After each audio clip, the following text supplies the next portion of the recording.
Бірде Ибрахим: «Уа Раббым, маған өлілерді қалай тірілтетінді көрсетші», деп өтінген еді.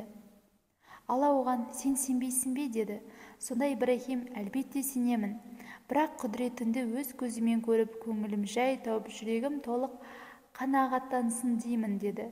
Сол кезде Алла оған: «Ендеше әр түрлі 4 құсты ұстап ал да, оларды қолға жақсылап үйрет. Содан кейін оларды сойып, боршалап, бір-бірімен мидай араластыр да 4-ке бөліп, әр таудың шоқысына апарып қой.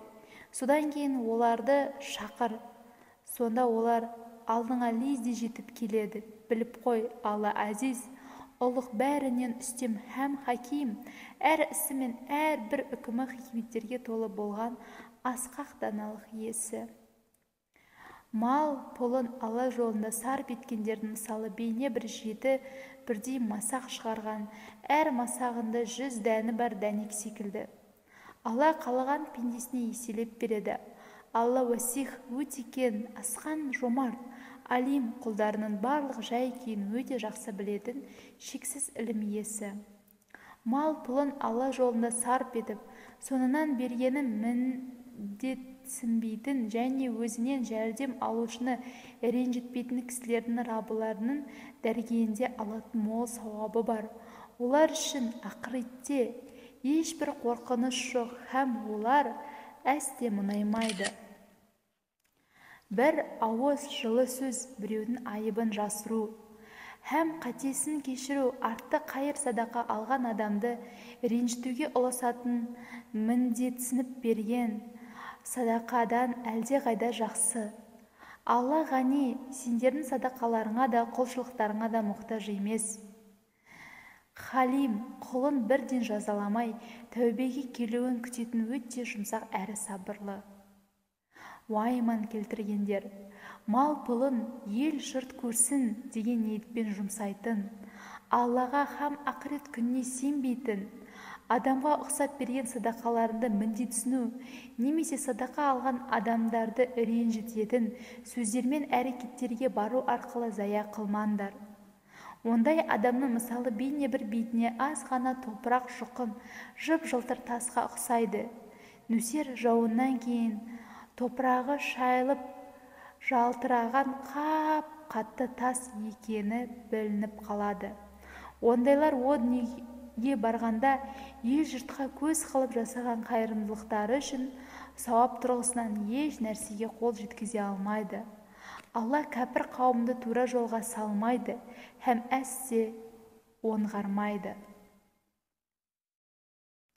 Алланың разылығына бөлену, жан тәнмен қалап және көкірегіндегі иманды мықтап бекіту үшін дүние мүлкін игі жолда жұмсайтындардың мысалы бейне бір биік жерде орналасқан әдемі бау-бақша тәрізді.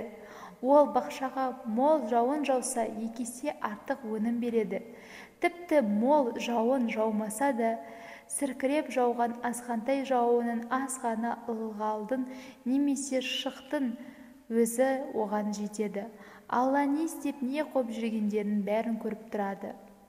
Қайсы бірін болмасын ішінде өзен сулары сарқырап ағып жататын, мол жеміс беретін, құрма һәм жүзім бақшасы болғанын, бірақ өзі жасы жетіп қартайған әрі буыны бекіп, бұғанасы қатпаған жас балдары болғанын, дәл сол кезде тосыннан от араласқан жалынды құйын көтеріліп, бақшасының астан-кестенін шығарып, өртеп жібергенін қалар ма еді? Міне осылайша Алла сендерге дүние және ақырет жайлы терең ойланып ғибрат аларсыңдар деп аяттарын, яғни ақиқатты көрсететін дәлелдерін ашық баяндайды. Уайыман келтіргендер, тапқан табыстарың мен өндірген өнімдерінің және сендер үшін жерден шығарған өнімдеріміздің жақсысынан әрі адалынан садақа беріңдер. Садақаны өздеріңе берілсе ұнатпайтындай қадірсіз нашар дүниеден беруге тырыспаңдар. Біліп қойыңдар, Алла ғани, садақаларыңа да құлшылықтарыңа да мұқтаж емес. Әсте ортаймайтын байлық иесі, хамид, өзіне шексіз шүкірлік айтуға һәм бар мадақ та әбден лайық. Шайтан сендерді зекет садақа берсеңдер дүниелердің ортайып қалады деп кедейлікпен қорқытады. Сондай-ақ сендерге сарандықты, дүниелеріндегі күнәлі арсыз істерге жұмсауды бұйырады. Алла тағала болса, сендерге өз тарапынан кең кешірім және мол шарапат уәде етеді. Алла уасих, өте кең, асқан жомарт, алим, құлдарының барлық жай-күйін, кімнің дүниесін қандай жолда жұмсап жүргенін өте жақсы білетін шексіз ілім иесі. Ол хикметті даналықты қалаған пендесіне нәсіп етеді. Кімге даналық берілген болса, расында оған қыруар иелік берілгені. Алайда бұл ақиқатты тек шынайы ақыл иелері ғана терең түсініп ғибрат ала алады. Тыңдағандарыңызға рахмет. Каналға тіркеліп қойсаңыздар болады. Жаңа сүре, аяттар шыққан кезде ең бірінші сіздер біліп отырасыздар, ең бірінші сауапты сіздер алып отырасыздар.